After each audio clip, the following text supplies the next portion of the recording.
Andrew Webster, welcome to my podcast. Thanks for having me. Oh, my dog just jumped up. Just about missed it. Wow, first of all, Up The Wahs. Yeah, Up The Wahs, mate. What are you? How good. Hey, mate, I'm sorry. I'm probably going to fanboy a little bit because I can't believe, you're over at my place doing this podcast. It's a real sort of pinch myself moment. I think it says a lot about you. Like I got your number off a mate. I messaged you and you just said, yep, I'll do it. But message me in a month. And then sure enough, true to your word, here you are. Yeah, no, well, yeah, it was a busy period, particularly towards the end of the year. So I said no to lots of people trying to focus on the finals. And yeah, I wanted to get it done. So I'm glad I'm here. Yeah, you must get a lot of invites to go on podcasts and things. How do you decide what you're going to do and what you're not going to do? Oh, I don't really know. I work it out from time to time, probably depending on the schedule. Now's a pretty good time of the year. So, but yeah, no, you're very polite. So if people are polite and ask nicely and they're patient, then you're often willing to do things for people, aren't you? Oh, that's nice. Yeah, you were like, message me in a month. So exactly a month later, I messaged you. Then you're like, give me another couple of weeks. Alarm went and then you went there. So it was good. I've tried the same with, I don't know if you're familiar with Scott Razor Robertson. Yeah, of course. Yeah, I messaged him like about a year ago and said, oh, do you want to come on my podcast? And he's like, I've got a rule. I only do one a year.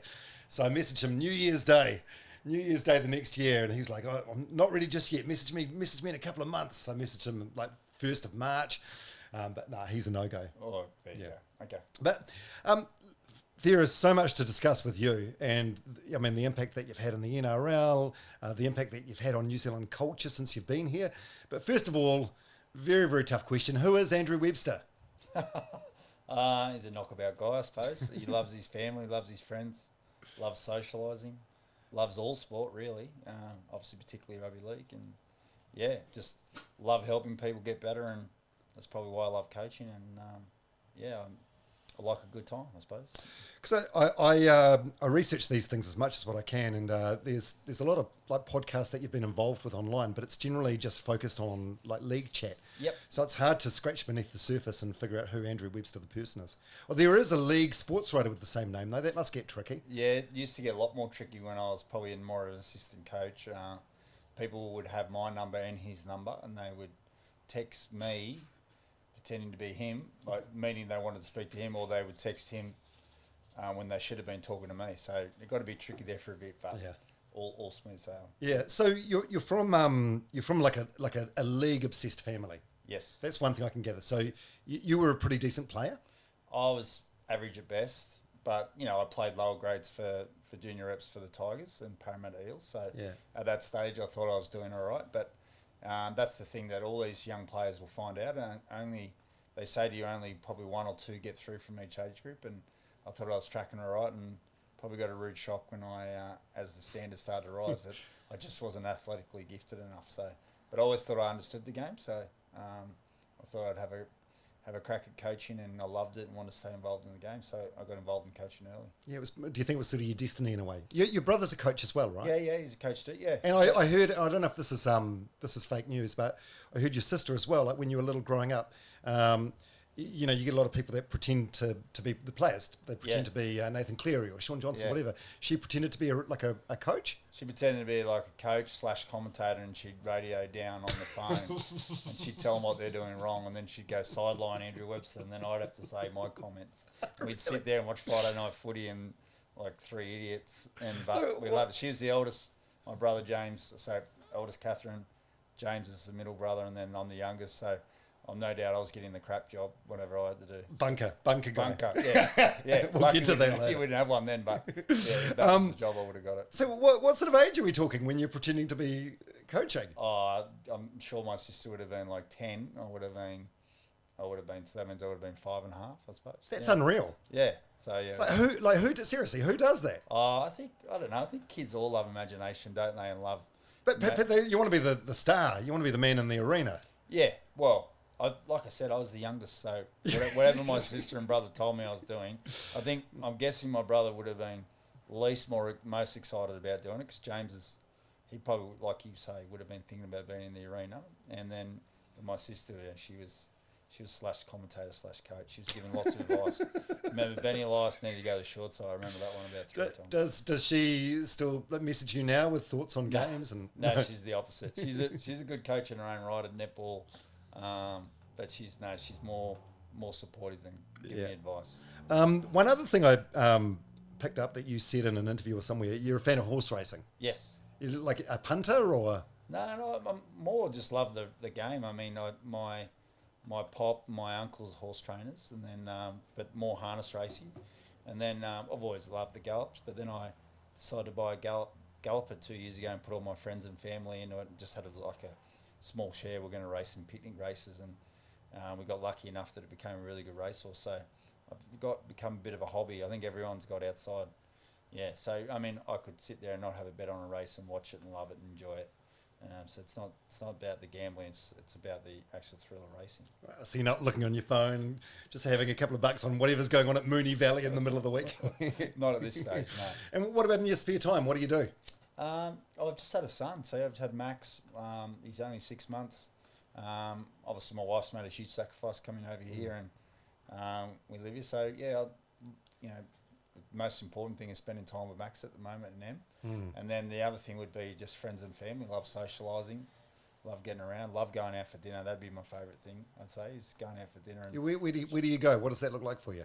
Anywhere in Auckland. Auckland's got great food. Yeah. It could be a pub. We're going to go up the road to a pub tonight and have dinner after this, or it could be a fine restaurant. But steak's my favourite, and seafood. So if you got that, I'm keen. Oh mate, have you been to Jervois Steakhouse? Yes, love it. Yeah. Oh, yeah, shit, need to go again.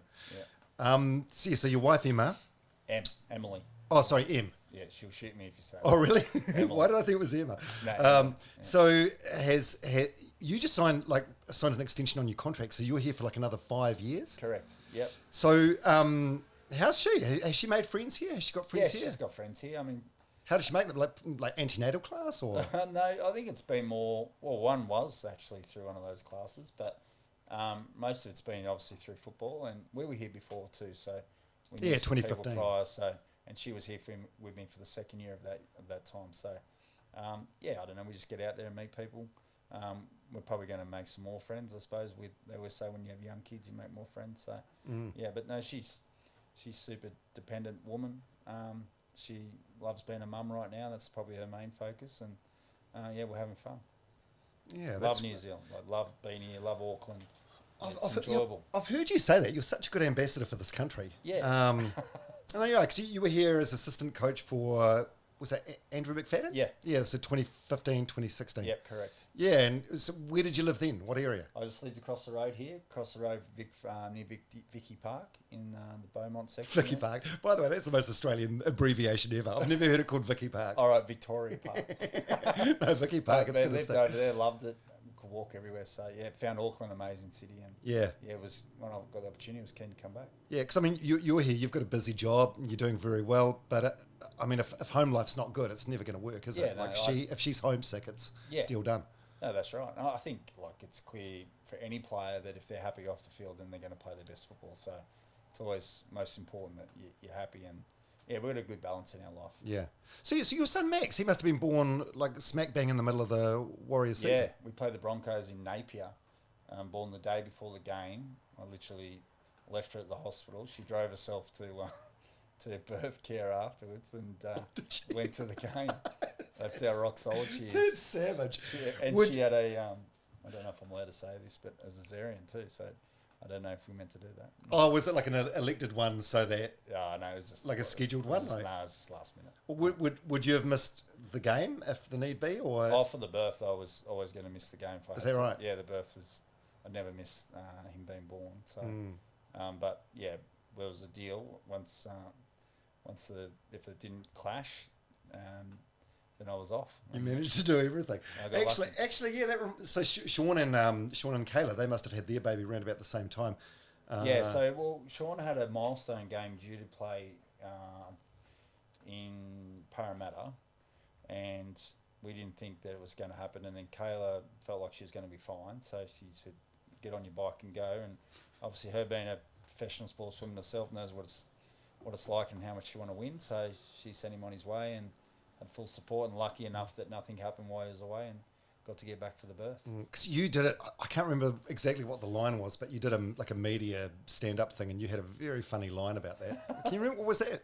Something like, if you got the call that the baby was coming on game day, what was your joke? I said if the baby's coming in the morning of the game, he can leave. If it comes at half time, then he's staying. So, that was a joke. But yeah, it was very funny. Yeah, we were trying to think of ways. What was his last cut off to get back on a plane that night? What was the last flight? So I think it was like 7:30, and I think he would have to have left around half time for him to get there. If we got the call. You thought it all out. No, we thought about everything, don't we? So how did you and him meet? We met at work actually. She worked at the Parramatta Eels. I was assistant coach / 20s coach then. And yeah, she rolled up and was in the office next to me. So she was very shy. I was a bit outgoing, so I got to meet. We were friends. I left the club and then kept in contact, and then we started dating just before I left to come to the Warriors, and then we just put it on ice for 12 months, and then I said, come over, and so she got to experience New Zealand in 2016. Oh, how good. Well, because when you did your Dally M speech for Coach of the Year, you said she's not interested in league, knows nothing about league. No, not interested. But she worked at the club, she must know. Well, it's quite funny because she actually worked in a really important role. She was in charge of typing up players' contracts. Like she could sit there and tell you what every person's salary was on, like stuff that people in the press and media would love to know, her friends would know, and she couldn't even tell you what number they were on their back. So she didn't care anything about it. She just enjoyed her job, enjoyed the people. Had zero interest in what actually was happening on the field. Has she got an understanding of it now? More of an understanding? No, I wouldn't say no. But what does she do for the games? Does she watch them? When people cheer, she cheers. She understands things tries. But I like it like that. It's like, I think if I asked Em to get involved and learn it and understand it, she would. I like coming home and she just says, good, well done, or bad luck, and she's so neutral all the time. She changes the subject when I've had a bad day at work into something else, and we start talking about something else. Instead of coming home and going, oh, he was bad, and giving me all this advice, telling me what everyone was doing wrong or right, I come home and she's so neutral about it and supportive, really cares when we win and cares when we lose, but she doesn't care about the detail of the game or how it happened or give advice. So I suppose that's your job in your business. Yeah, she's a trooper. Yeah, and that was a hell of a speech you made. So the Dally M Coach of the Year. Did you feel like you were gonna win? I feel like it sort of had to be you or Ivan that one, really. Oh, I think Kevin Walters too. I mean, I feel the Coach of the Year is hard because there's two coaches that are in the grand final, and that was Kevin Walters and Ivan Cleary, and the award gets given that week. So I feel like they're probably the two best coaches of the year, if you ask me. So they've done a great job, but I was privileged to win it. I wouldn't say it was a goal of mine, but to actually Mal Meninga to present me Coach of the Year was a huge honour. That was amazing. So he's an idol of mine growing up as a kid. So yeah, he was the captain of Australia when I was a kid supporting. My sister was probably ringing him, telling him what to do down the sideline. But no, it was a great honour. But yeah, I didn't think I was going to win. I wasn't sure. Everyone told me I was going to. But yeah, I didn't want to get ahead of myself there. It was a great speech, and you started off by giving a shout out to Em, your wife. You called her a good sort, a champ, and the most beautiful woman in the room. It was a great speech. She looked embarrassed, but embarrassed in a good way. What did she say when you sat back down? Oh no, she was definitely embarrassed. I mean, Em doesn't like attention, doesn't like to be the limelight. She likes to be there in the backgrounds. But I think she was grateful that I thanked her for everything she'd done, because I wouldn't be here without her. So I think she was really appreciative of that. But probably didn't need to do it on the national stage. Oh, and I'm sure it's a lot of sacrifices the partners make, eh? So definitely. To give them that acknowledgement, I think that's really cool. Yeah, no, definitely. I mean, I remember we got the job. It was a big decision. We knew we were pregnant with Max, or we were trying to, one or the other, and to go away from your family or your first child, particularly when your husband's away every second week. She's done a great job. And you had no notes, and it felt like you said all the right things. You acknowledged all the right people, said all the right things. Did you sort of plan? And how do you do your speeches? You sort of plan in your head what you were going to say? If I plan, I'm hopeless. I I'd fall over and wouldn't know what to say. So, but I mean, I think it's pretty obvious. You think the people you love, you think the players, because you're not there about the players, and you think the people who gave you the opportunity, and that was Cameron and Mark Robinson. So, you know, the players this year, I'm a reflection of them. So, and when they do well, I get praise, but at the end of the day, they're the ones making the tackles and scoring the tries. So, I didn't think it was going to be complicated. I was from the heart. That's what I felt. You know, I try not to complicate things. And yeah. I thought it was a phenomenal speech. Yeah, I just wondered if any sort of thought went into it. No, not so much. No. Yeah. And yeah, one thing you did say is you said to your team, "I love you boys so much," which I thought that was really significant. I thought there was to me that almost seems like a real sort of like culture shift, or you know, like you mentioned Mel Meninga before, and players that you watched growing up. There's no way like Wayne Bennett in the 1990s would tell his team he loves them. Like, probably not. I mean, it's only a word. It's not that big a deal. But I think the fact that you said on that stage, I was like, oh shit. Yeah. Well, anyone knows me. I'm not scared to show my emotions or what I think. I don't know. I generally do. We've got a great group of players, but they're a great group of people. You know, they work hard. They get along. You could sit down and have a one-on-one conversation with any of them and then actually enjoy it. They're going through lots of things off the field, like good and bad, and you sort of ride the roller coaster with them. Like, if I could tell you, which I wouldn't, so many conversations of the just some bad times and hardships that they all go through, and then obviously there's some real celebration. So I generally built relationships with these guys, and I love them. So I'm not scared to say it. That's really cool. It was really cool, and have you always been quite sort of like vulnerable and good at showing sort of vulnerability? I think more so around myself, like around my own performance. I'm pretty honest about myself and willing to show if I make a mistake, for example, I would admit it. You know, I feel I'm okay at that. I suppose there was a stage in my life where, like you say, showing people how much you care for them is not always the manly thing to do. No, especially with Australian and New Zealand males, I think. Yeah, that's true. But I'm just real comfortable in my skin right now, so it doesn't worry me to say that. But I'm not sure I would have been like that all the time. Yeah. So the Warriors, phenomenal year this year. You first came here 2015 for 2 years. That was your first NRL job. The assistant coach. Yeah. First assistant coach. Yeah, I worked in the NRL prior, Tigers, Parramatta as under 20s, and I was like what you call like the transition coach, where I'd help those 20s guys to transfer into NRL. So he was my first assistant coach job in the NRL, and I was in charge of the attack, and I can still remember it feeling like such a huge responsibility at the time. So how did the team do then? We missed the playoffs both years. First year we were top four. Halfway through the year, and I don't know if you remember, Shaun broke his leg against Manly, so I know it sucks relying on one player, but he's your halfback, and we crashed and burned at that time. And then the next year we were one game away from the top 8 again and failed, unfortunately. But I had 2 great years here, learn a lot about myself and about New Zealand culture. There is actually, I feel there's a difference. It was just it was an amazing time, met so many friends, and I feel like I got miles better at my job, and still really grateful for Andrew McFadden, what he taught me and the responsibility he gave me. Yeah. So the coach I have sitting in front of me now, like, do you how much of it is like parts of people that you've worked with along the way, like Andrew McFadden, heaps. Ivan Cleary? Yeah, heaps. I think the best thing I've always learnt from probably Ivan, particularly the last coach I worked with, is always be yourself, and you can't copy and paste everything, and you got to take the best pieces and the worst parts from wherever you've been. You got to implement them. And why I bring up the worst parts is because you learn lots of lessons when you see things done the way you wouldn't do them, or the way you don't think they should be done. And then you get really excited when you see a coach that reassures you that this is actually the way to do it. But yeah, you got to have your own style, because if it's not authentic and it's not you, then the players read that from a mile away and they think, oh, this guy's not being himself. And the moment that happens, you're gone. Like you got to make sure you're yourself and you got your own ideas and your own style.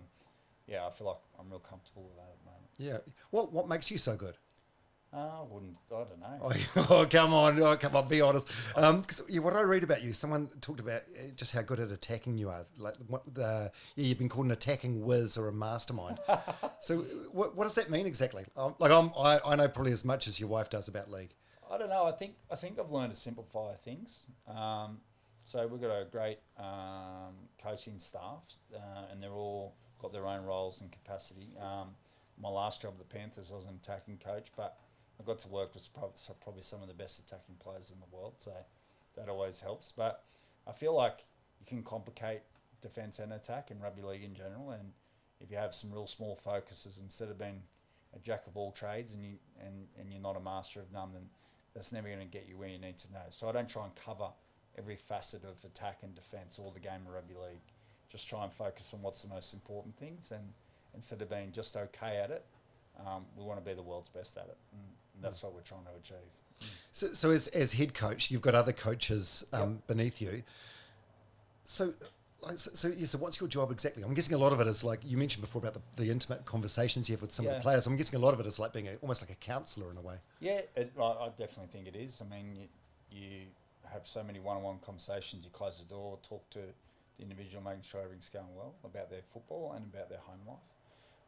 I think my role is I've certainly got a real understanding and idea in how I think we should play, but I make sure that our coaches believe the same thing, and I want to hear their ideas, and I want to make sure they're empowered and they're in charge of different elements of our game, and actually trust them. And I do. I trust them because they're so good at their job. So that it enables me to free me up and have those one-on-one conversations. But I always still feel like I've got my eye on the football, and I got my eye on the detail, I should say, on what we're doing every day. Yeah, I'm not sure where I heard this. It may have been in a podcast that one of the players did, or I may have read it somewhere. But a kind of a biggish deal, I guess, has been made of the fact that players have to walk past your open office door when they arrive and when they leave. Yep. Is that a thing, or? Yeah. So we've got one door in, one door out policy. It's just the way our facility is really built, really. It's just a design thing. Well, it's just a design thing that, like, if there's 5 or 6 doors in the facility that could get you to their sheds, and if they had a bad night and they wanted to avoid you because they looked a bit tired or bad night's sleep, they could go in the back door easy to their sheds, and you wouldn't even know. You wouldn't be able to read their body language, but you wouldn't be able to check in and just build that relationship anyway. Just a simple hi, how are you? And then on the flip side, let's say things haven't gone well, they haven't trained great, and then they just want to leave in the back door. Well, they're going home unhappy, aren't they? So they're not feeling good about themselves. As if they walk past you, they can sit down, they can clear it up. You can say, "Can I see you for a second?" They can check in with the coaches. Then they leave feeling really good about it. They feel like they got things off their chest, and they want to come back the next day. Because if you think about anyone's job, if they want to come back the next day, they're going to give you everything they've got. As if they don't want to come back and not enjoying it, they're just going to give you a half-assed effort, aren't they? So that door is very much about the facility, but what it gives us is make sure it creates a bond between the coaches and the players, and make sure we clear things up, and we just create those relationships. So the players like you and they want to play for you. Well, is that part of? You'd have to ask them. Yeah, but I'm not trying to get them to like me. I just hope that. I hope that happens naturally. So I'm not. I'm not saying you have to like me or I'll do whatever. Because if I just want to please them, and be a pleaser, then they're going to see straight through that. Yeah, and you can't be everyone's mate, can you? Can't be everyone's mate, but if it organically happens and I'm honest and I can show I care about them and I listen to them, then I think we're going to get that anyway. So, I'm not trying to be a pleaser, but I would rather be friends of every single one of them. And in rugby union, the All Blacks in particular, that springs to mind for this one, they have like a senior leadership group, which makes a lot of the decisions and is sort of involved in the process. Do you have the same sort of thing there? No. We don't have a senior players group. We believe in everyone should lead and can lead and should feel comfortable. There's guys who are more experienced players, and so therefore they've been around for longer and they've got stronger opinions and understand things a bit better. So they gradually will promote their opinions and their ideas, and they'll drive accountability naturally. So we don't sit in a room and go, okay, what do you guys think as like a leadership group? what do you think how this week worked, or how do you think that happened? And then we just don't do that. If I feel like I need someone's idea from a leader, like Toru Harris is a great captain, always have conversations. I'll call them in, I'll ask them their opinion. I'll get 5 or 6 guys with their opinion, or I might even throw it to the whole team. So don't sit there in a leadership group every week and discuss things.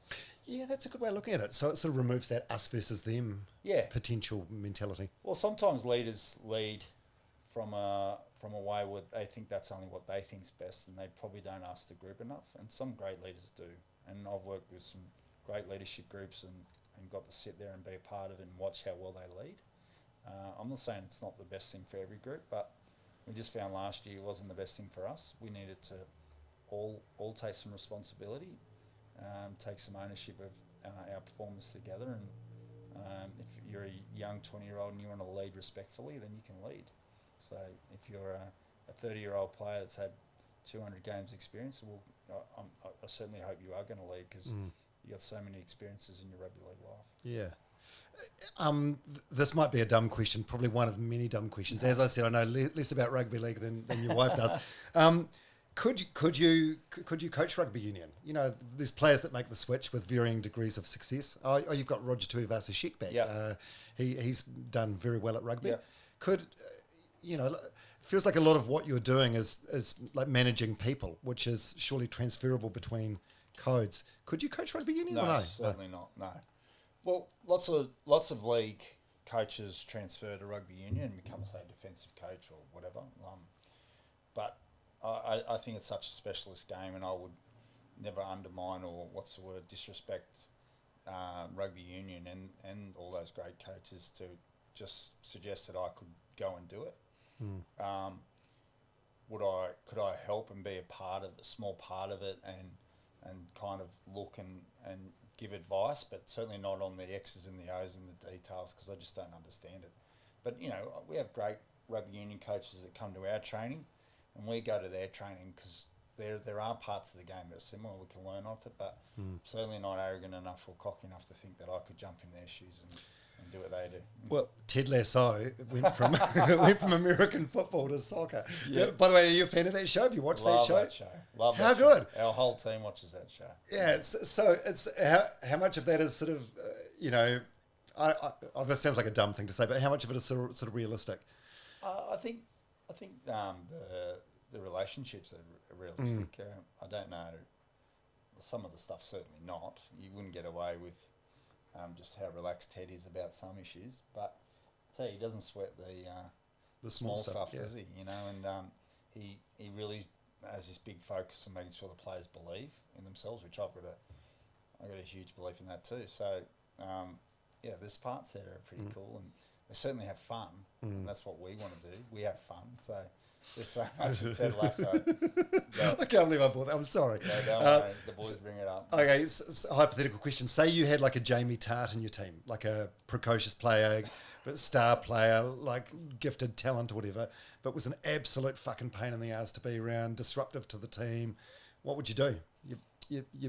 I wouldn't throw him away straight away. That's for sure. I'm not like, let's just get rid of that guy. I'd work with them. Probably try and break down why they're acting like that and why they think they're better than someone else, or why they're not willing to do certain things. I mean, Jamie Tart in that show was super talented, but he felt like he didn't need to connect with the group at all. And not every player likes each other, but you should respect each other enough that you're willing to just show each other respect and connect. So I'd probably just work with him, break those walls down, communicate with him, and just say, look, the team's going this direction, you're going the opposite, so I'm going to work, you're going to have to work on this, or it's see you later. But because everyone's not rowing in the same direction, you're in trouble, you can't win, and it shows it in that show. That just sounds like so much work, getting everyone rowing in the same direction. Like there's so many different, you talk about like breaking down the personality type and working out what's going wrong with them or whatever it happens to be, but do that with one or two people, that's fine. But when you're talking a whole squad, that's a lot of work. Yeah, it's a lot of work, but yeah, it's good. We've got 35 players. I mean, I'm not the only one that helps with relationships. Like I said, our assistant coaches do. But yeah, I'd like to think I'm across it as much as I can be. It's hard because you're not a mind reader, and I'm not a trained psychologist, so I'm not trying to be. I just try and be a friend and listen and make sure they're all good. Where does this like emotional intelligence that you've got come from? I think it's probably the way I've been brought up. Really? Yeah. Yeah, I think we could sit around the dinner table and we could probably talk about most things.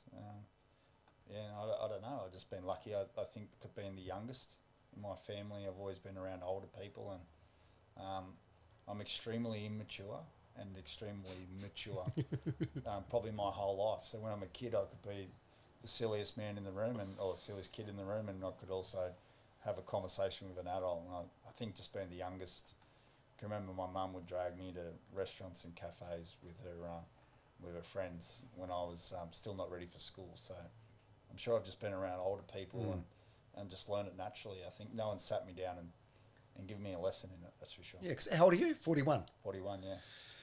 Yeah, so I'm 50, and for guys us age, 40s or 50s, it's like it wasn't the way we were raised, was it? To show vulnerability and to sort of show emotion and tell people you love them. Back to that thing again. Yeah, well, my family certainly told each other they loved them. Yeah, I can remember I wasn't allowed to get out of the car if my mate was in the car next to me and not say I loved you, Mum. I'd get shot. So, but you're right. Like just the more manly you got. Probably in your teenage lives you weren't meant to be like that, but yeah, it's a lot of love in our family and a lot of love in our house. So, I like I said, I was getting back to it. I think we felt comfortable we could be like that in our house. Yeah, I think it's something you touched upon earlier. It's you're comfortable in your own skin and with who you are. Yeah. And I think the more comfortable you are in your own skin, the less you give a fuck about that stuff and about the image you're portraying. Yeah, definitely. Yeah. How do you coach someone with flair and brilliance like a Nathan Cleary or a Shaun Johnson? Don't get in their way. Basically, just make sure they're happy. Let them be them. Let them. What do you say? Let an artist. What's the word? Feel like they can be as flary and as enjoy. Let them express themselves. That's the best way to say. So, someone who's that brilliant, if they can't express themselves, then I don't think you're going to get good results. As long as it's in with the team dynamic, go for it. I mean, I think Nathan, if you'd say works so hard. It's about Nathan Cleary. His flair has come from hard work, as he's probably not naturally flary. As someone like Shaun, who has been extremely flary his whole career, has actually still got that a part of him, but he's got even more control about him. So it's funny how the flair can leave you and come back, and you can work out when you should use it and when you shouldn't. And I think those two boys have got it down pat at the moment. Yeah, because like a lot of coaches would come along and see how old's Shaun now? What is he? 33. 33. So you came along last year. He was 32. A lot of coaches would come along, want to stamp their mark, think his best days are behind him potentially because he hadn't been that awesome the years leading up to that. Yep. But you, I mean, it looks like Shaun Johnson from 10 years ago. It's like he looks so happy out there. Yeah. And he's done such a phenomenal job. Yeah, I think being back in New Zealand, being with his families, made him so happy. I think he had a real ambition that he was like, I'm not going to finish this way. So he went after it. Did I have faith in Shaun? Yes, I did. I told him, I said, look, if this is the end, don't let it be this way. I think you got more in you. And I told him that. I want you to stay and play, but you're going to have to earn everything. It's not going to be given or guaranteed. And I've never seen a more motivated guy go after it. And the way he trained in pre-season, and then he grew in confidence, and then what he did for the team was amazing. So let's wind back the clock and go to getting the job. So did you apply for it, or were you like shoulder tapped? No, I got a phone call about it. I didn't apply. Yeah, I got a phone call saying, look, Nathan Brown's just resigned, and if you want the job, let us know. And if you do, we're going to come back and have a chat to you. So I said, yes, I want the job. And then the CEO came and said, right, well, next time I talk to you, it's going to be yours to lose. So I knew I was a pretty good shot then. But you were assistant coach at the time at the Penrith Panthers under Ivan Cleary. You must have had people saying, what the fuck are you doing, Webby? Yes. like what's happening in Penrith at the moment, it's like they're creating a dynasty, right? Yeah. It's like a phenomenal setup. And you could have been cushy there for however many years, and then eventually Ivan will leave and it'll roll over to you. I don't think it ever would have rolled on to me. I mean, that there's a lot of good coaches at the Panthers, so I'd never suggest that. But the thing for me was I didn't want to be a coach at any NRL club. There was a few that I wanted to be a coach at, and the Warriors is one of those. Why? Well, I've worked here. Yeah. I feel connected to the club. I felt like I knew the culture of New Zealand, and I love the people. And you've got to love living where you're going to work. And like I mentioned before, I love this place. So it was a no-brainer for me. And did I have thoughts about, geez, we're on a good thing here at Panthers, I could be a part of this for a long time? Of course I did, but I literally never been happier in my life. Like, we had great friends, football was going great, really connected to the community, but I also was like, you know what, I want to be a head coach. I love New Zealand, I love the Warriors, I feel like I can have an impact. I felt that Cameron George and Mark Robinson really sold the ambition of what was going to happen in this place, and I wanted to be a part of it. So in the end, it was a no-brainer. But yeah, I had to still do my checklist. Yeah. So you come up with some sort of like a game plan or a strategy, I'm guessing. What were the sort of KPIs? Like I'm from an outsider's perspective. Again, I'm a bandwagon jumper, and I'll jump on a bandwagon that's traveling very, very fast. I'll wait. But like it seemed like there was going to be like potentially years of rebuilding. You know, especially if you think back to like use parallels between like the Penrith Panthers, like there was a couple of shit years before they started making playoffs, right? Yeah, I think people telling me I was mad. I didn't want to come out in the media and say this is a rebuild. I didn't want to try and. I felt like people do that to buy themselves time. They want to lower expectation of the board members. They want to lower expectations of the fans. But whilst they're lowering these expectations, they're constantly telling the players through the public eye that they're not good enough. So they're saying, this is a rebuild, we don't have the team to do it yet, give us 3 years. So if you're one of those players, how do you feel when you hear your coach say that about you all the time? So I'm chips all in. Like, I don't care what people think, I don't care if they hold it against me and they say, you said Webby this. I was like, we're going to get that confident as a group that we feel like we can actually do something. So there was no rebuilding for me. I didn't have a KPI around top 8 or anything like that. Our goal was to win the comp, like every other club in the NRL. There's not one club in the NRL that doesn't want to win the comp. So our KPI was the exact same. We weren't going to lower it by, say, top 8. We weren't going to say, let's make sure it's top 4, or let's just not come last. There was nothing stupid like that. We were just going after winning. Let's not come last. Yeah, let's not come last. Let's not come last. Let's not get the wooden spoon again. Yeah, so there was none of that. Our whole thing was let's win as many games as we can. Let's not come last. Let's crack up. But I mean, like previous years, it's the Warriors have been one of those teams where midway through the season, you always look at mathematical chances, like, oh, if the Titans win this weekend and such, then we've got a chance of making the top 8. But there was none of that was even needed this year. Like it was like a hot knife going through butter. Well, mate, we want to be consistent. Like, we want to be consistent in our performance, alone results. Like, I'd say this all the time, but I think we lost 3 in a row. I think we lost to 3 good teams. We came home here. And we came home to a sellout crowd against Redcliffe Dolphins. And I couldn't believe off the back of 3 losses in a row that the crowd was still supporting us. So I know there's a loyal core fan wherever you go. But I felt like the fans were something different. Like they were proud of the way we were playing. So whilst we didn't win during that period, we really were, that the fans were proud, and so was I. I was like, boys, look, you're playing really good football here. And then as a result, we went out and had a cracker night and we went on a run and won lots of games of football. So our big thing was, even when we lost, we will be consistent. And when we won, we'll be consistent. Because there was games we won and we weren't happy about the way we played. Yeah. Even though the scoreboard looked good, in our 4 walls at work, we were like, no, that's not how we want to be. That's not our standard. So without boring everyone, like, as long as we're proud of our performance, like our whole thing is about winning. So winning is our business. We understand that, but you've got to make sure you're proud of the way you play. Yeah, when you lose those 3 games in a row, is there? I mean, do you feel the heat? Well, I've only had 1 crack at it, and there was that 3 times I didn't. No, I didn't feel it. I felt like we're playing good football. I thought the group was happy. Felt like we could see light at the tunnel. three in a row is not fun. Like I didn't enjoy it. I didn't enjoy it, but I certainly didn't feel any pressure at that stage. No. Yeah, and then the home game against the Dolphins, is that the Wayne Bennett team? Yep. Yeah. Are you intimidated by him? What's your relationship like with Wayne Bennett? Do you look up to him? No, I look up to him. Yeah, yeah. He's incredible, coach, right? Yeah, great coach. Lucky enough to spend a bit of time watching him coach when he was at the Newcastle Knights. So.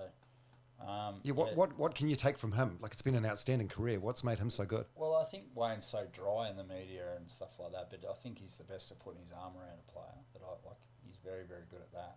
He's very good at making, I think, the players feel like it's their idea. So I've seen him take drills and then he say to a player, "Go on, you take this," and then he manipulates the drill. But then everyone thinks the players come up with it. Like he's very smart and classy like that. Yeah, and generally, obviously, looks like he cares about his players. So he's about out. In the time I spent with him, I couldn't believe how many times he asked them how their family were, or their mum and dad, or something like that. So yeah, he's amazing. But I don't get intimidated by those guys because I'm not tackling them. You know what I mean? Like we're coaches, so he sits on the other side of the field, I sit on this side of the field, and there's no intimidation factor there. No. Yeah. Also, you've got the Dally M Award for Coach of the Year, which you carry around with you everywhere. I'm guessing. No. What do you get for that? Is it a medal, a trophy? What is that? Just a big trophy of obviously it's the Dally M night is after Dally M Messenger, which is a famous player a long time ago. So everyone gets a trophy of him, and it's big and heavy. And yeah, I gave it to my mum and dad to put on their mantelpiece at home, just to say thank you for everything they've done. Yeah. So you've got no sort of trophies or memorabilia or anything at your own place? Yeah, got my Warriors jersey from round one. We've got that on the wall. I was lucky enough the club gifted that to me, which I was really grateful for because I never thought that would come or expect that to come. And how do you mean you never, as in you being a head coach of an NRL team? Well, they're things that happen for players. They get jerseys. I've never seen a head coach get a debutant jersey, so that was really nice. I loved that. It actually meant a lot to me. Yeah, got that on a wall upstairs. But no, if you walked into our house, you wouldn't see much football stuff at all. Hence why my wife likes that because she's not into football. But I don't know. I just I like. It's not to say that I won't have a man shed one day with things in it, but yeah, right now I don't throw them out or throw them away. It's just I don't have them on display anyway. Yeah, I suppose you're at that point of your career where you're just too busy focusing on what's next that it's not time to pause and reflect. Although, did you do that at the end of the last season? Yeah, no, definitely. I definitely did. I mean, I'm not one of those guys who has to move on straight away. I like to just pause and celebrate, or pause and reflect, because I want this to be fun. I want to enjoy it. I don't want it to be so stressful that I don't even get to enjoy the good times. And people say, "Oh, that's not a successful mindset." Well, they can go and get stuff. That's not how I am. I like to enjoy it. And okay, well done. Now get over yourself. Let's go win the next one. But I have that moment. Yeah, it's like, what would Ted do? Ted, you enjoy it. He's having fun. Okay, so what does an average day look like? You guys start pretty early, eh? Yeah. Everyone's got to be there by 7:45? We've got our first meeting at 7:45, yeah. But they're in way before that. I think the players would be there from sort of 6:45 onwards, stretching, getting ready for the day, getting physio treatment, whatever they've got to do.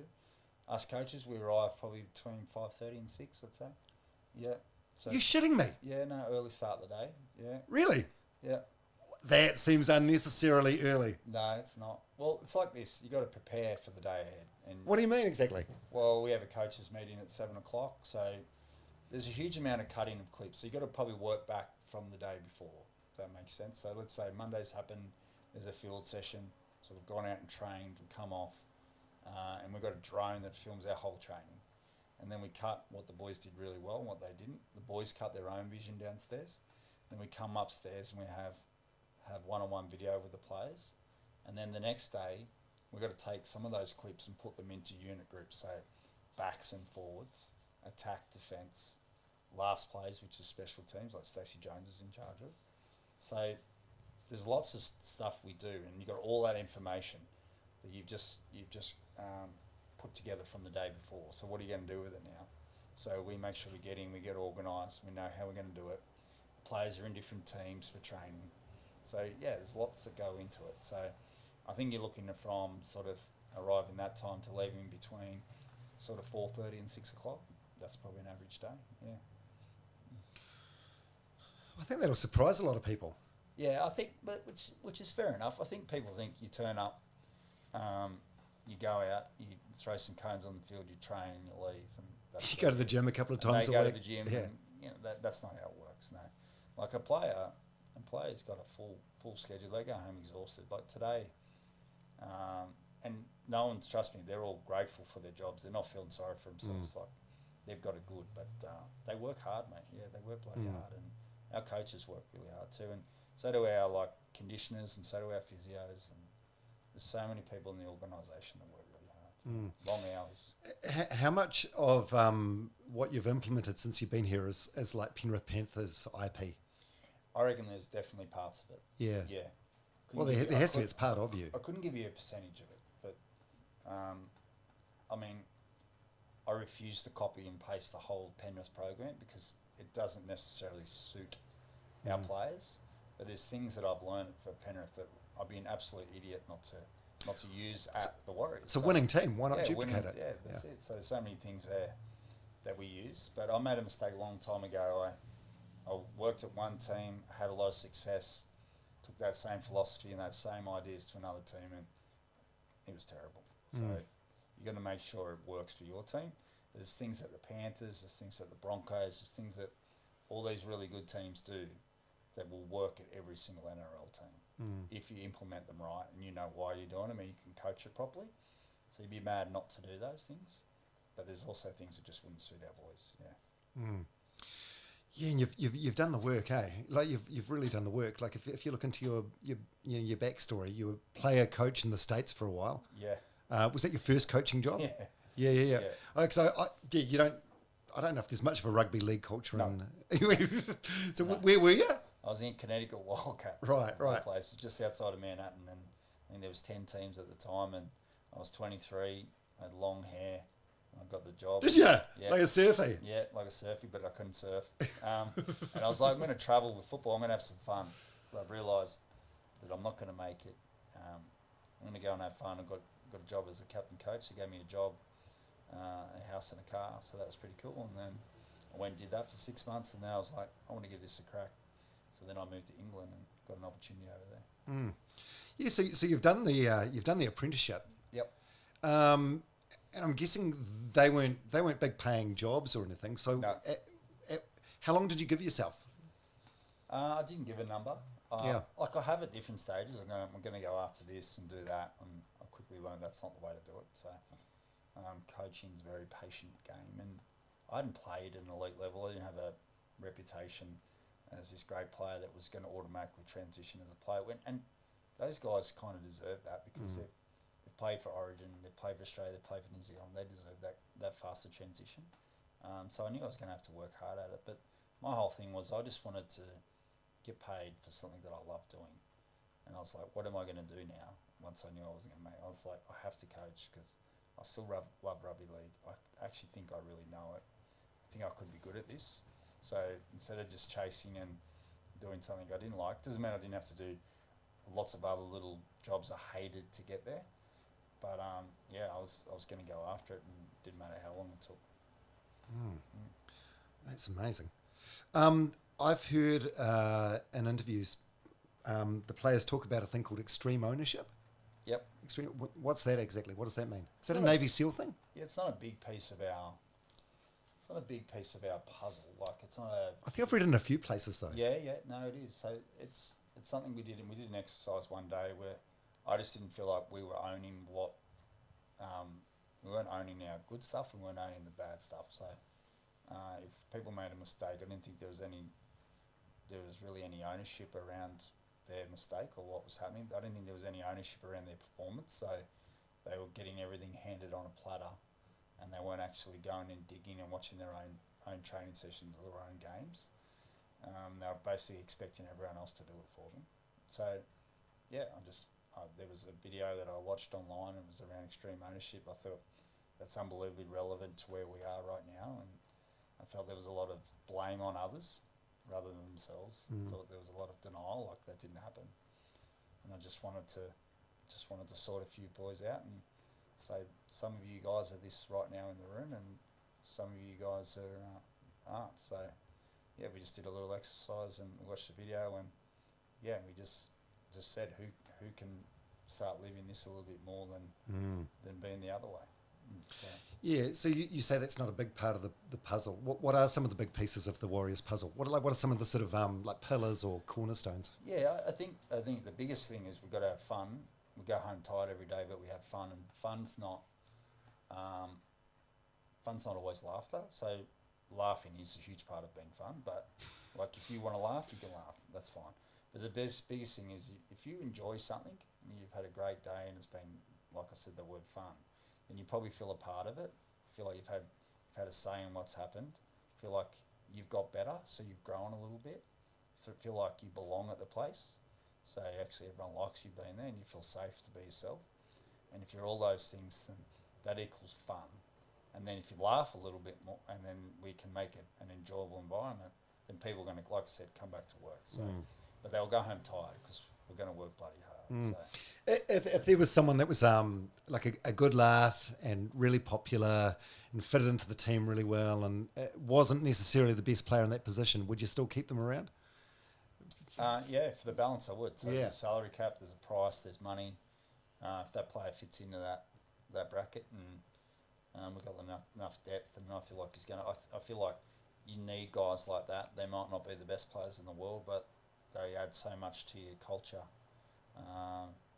Laughter, fun, and they're really good humans, and yeah, you want them around. Who is it in the current Warriors squad? Like who are the pranksters or the jokers or? The prankster is Dylan. Well, he's not a prankster. He's just funny. He's Dylan Walker. He says it how it is. Bailey Siren was certainly that last year. He's certainly a popular guy and a terrific human. Unfortunately, he's left because of salary cap issues. We would have loved to have kept him. But yeah, there's a few like that. I mean, Dylan's got this amazing skill where he can be really immature and have fun, and then the moment football comes, be real serious and switch on because he's super competitive and he wants to win. So yeah, there's a few like that. Yeah. And Tohu Harris, your captain, how's his body? He seemed to have like every game I watched last year, he had extra bandages on each game. Yeah, no. Is he hanging on by a thread? No, he's fine. Yeah, Tohu's going great. His body's good.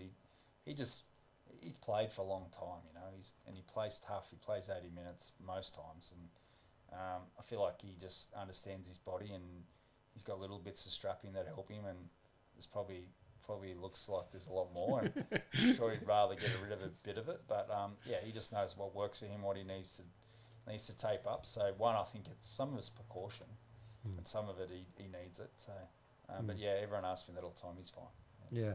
And what are your thoughts on the bunker ref situation? Because again, as I said before, I'm a bandwagon jumper, but the games I watched last year, it just seems alarming. There does seem to be a definite sort of bias against the Warriors. It's like every single decision sort of gets questioned. Yeah, look, I don't see any bias, not at all. Like, I don't see anyone questioning the Warriors, or I don't think any referee... You don't? No, not at all. No, just I'm not that guy. I don't think there's any excuses if we lose that the referee or the bunker's got it wrong. I just don't believe in that. So, do they make mistakes and frustrate the hell out of me? Yes, of course they do. Have they got some real big ones wrong? Yes. But so have we. We've made some big mistakes this year too. So I'm not saying it's okay, but I'm not going to use it as an excuse, and I certainly don't think there's any bias against the Warriors.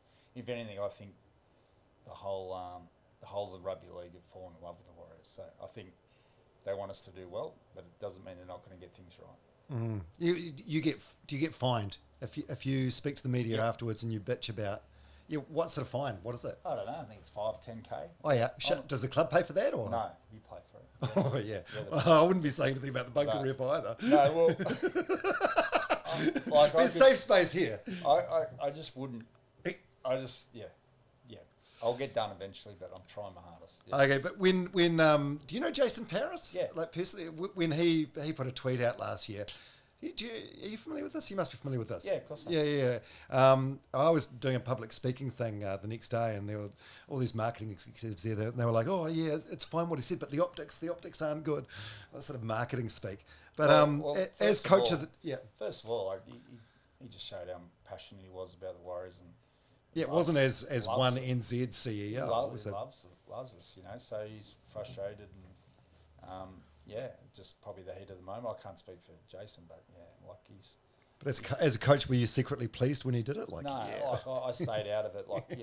Jason, he's had his opinion, and I just can't be like that. So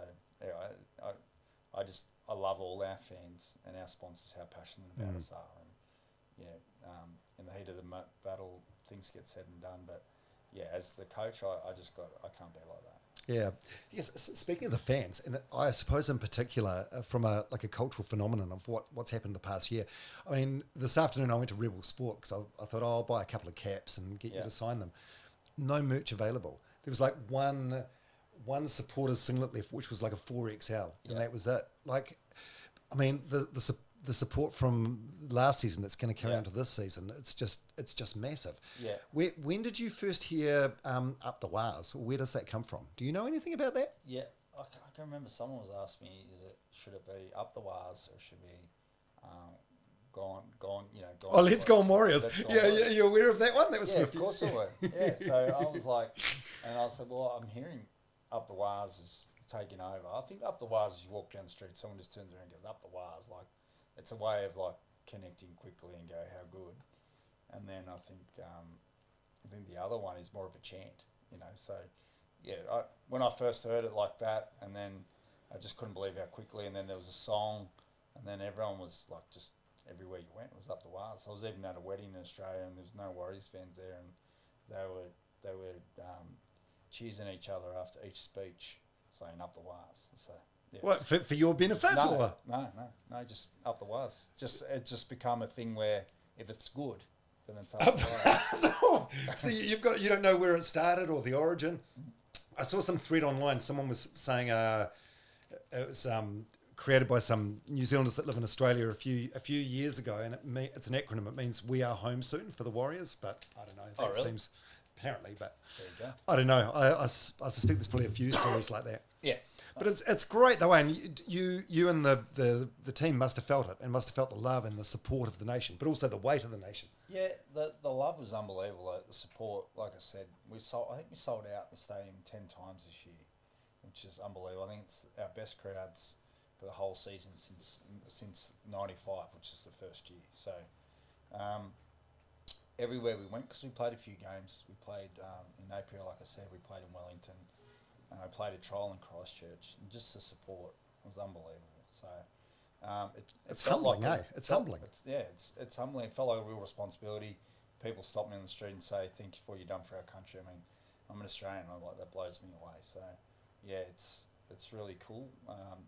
We just want to make sure we can stay consistent and keep them happy. Yeah, and it was overlapping with the Rugby World Cup as well. Yeah, it was. Yeah, which makes it even more remarkable. Yeah, it was. Yeah. How do you cope with the pressure? Because the expectation is you go a step further or even 2 steps further in the next season. But it's like success isn't always linear like that, is it? No, I mean I think the only pressure I have is the pressure I put on myself. I mean, at the end of the day, if I know we can prepare well and we've worked hard and we're giving them every chance, the players, and the players are buying in, then we're going to give ourselves a chance to win. And it is a nerve-wracking 80 minutes, but that's probably the only time I feel the pressure is during the game. I don't. Everyone thinks I'm really calm, but I'm not as calm as people think.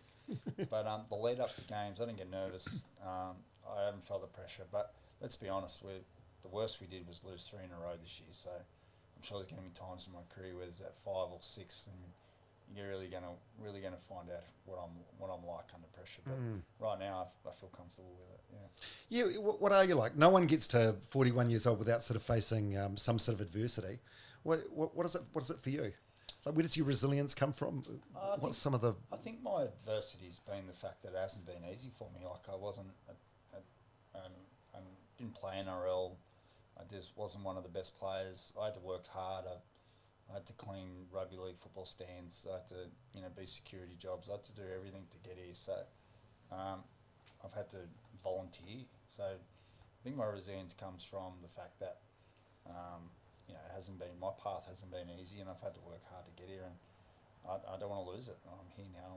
I want to be a part of winning cultures for the rest of my coaching career. So, I think that's where it comes from. Yeah, and so you were here on a 3-year deal, and it's been extended.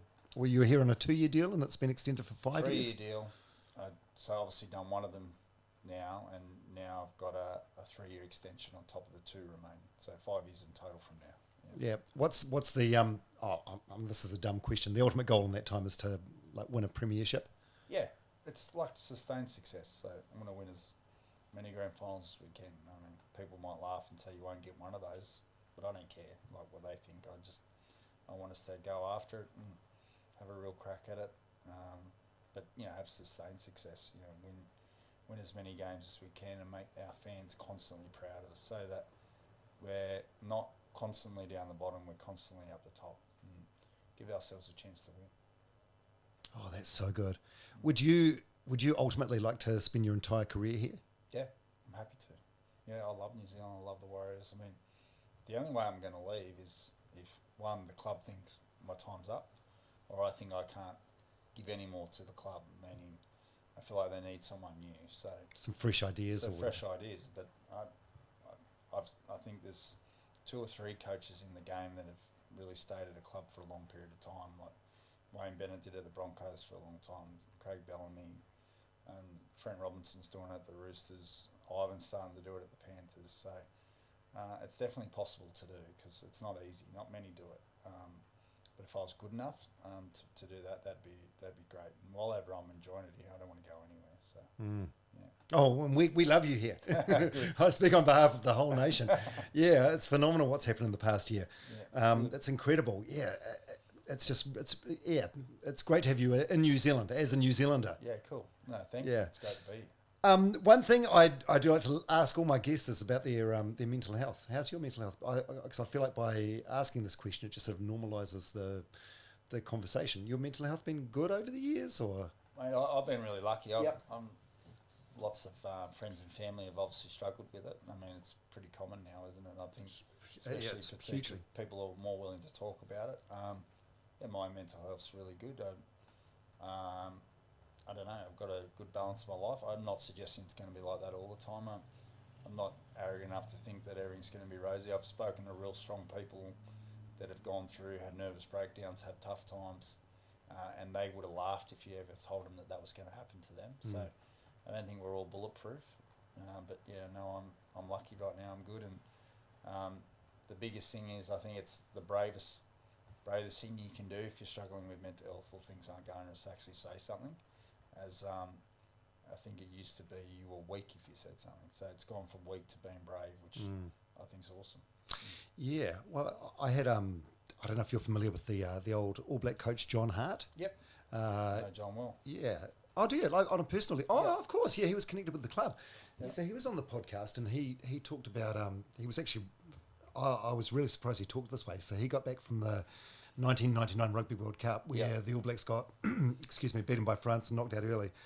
He came back and he went to a horse race meet and someone spat on him in a bathroom, and people were throwing beer cans at his horse, Holmes DG. And he said he didn't recognise it at the time, but he was in a deep depression for 2 years, where couldn't leave the house some days. Yep. And he was like a grown ass man. He was in his 50s at the time, and that's and very successful man. Very successful. Yeah, I just knocked him to his core. There you go. Can happen to anyone. So yeah, do you guys have like a team sports psychologist? Yeah, we've got 4 welfare managers. So we've got that. I wouldn't say the word covered is wrong, because you never got it covered. You always got to be ready for it, don't you, and be across it. But we've got 4 guys that are in that line of work. That's their role, to make sure that everyone's mental space is as good as it possibly can be, and if they've got some stuff going on in their lives, they can help them with it. And it's also my responsibility to help with that too. So, but yeah, and we've got a really good team of people who care about these boys. So yeah, it's awesome. Yeah, brilliant. All right. Hey, well, Webby, can I call you Webby? You can. I feel like we're mates now. Go wherever we're mates. Oh, should we do a shoey together? Not yet. We're going to win the grand final. Have you ever done a shoey? I'm sure I've done plenty. What do you mean? You sure you've done plenty? It's a yes or no. Yes, I gather I have. But what do you mean you gather you have? When I was younger, mate, I would have given it a crack. How long have shoeys been a thing? Shoey's been a thing for a long time that I know of. Yeah. Right, yeah. I feel like the origins are rooted in Australia, and it's just sort of become international. So if you win a grand final, you do a shoey? For sure. Yeah, I'll do one for sure. Out of Shaun Johnson's boot. If you like. I'll do it out. All right. Hey, mate, it's been a pleasure to sit down with you today. Thank you so much. I've got a lot out of this, and I hope the people that listen or watch this take some learnings from this as well. You're an inspirational guy. No, thank you. Thank you so much, Evan. It's a pleasure to be here, and I hope everyone listens to your podcast, mate. It's a beauty. Let's go on. Let's go on. Go the Wahs. Up the Wahs. Up the Wahs.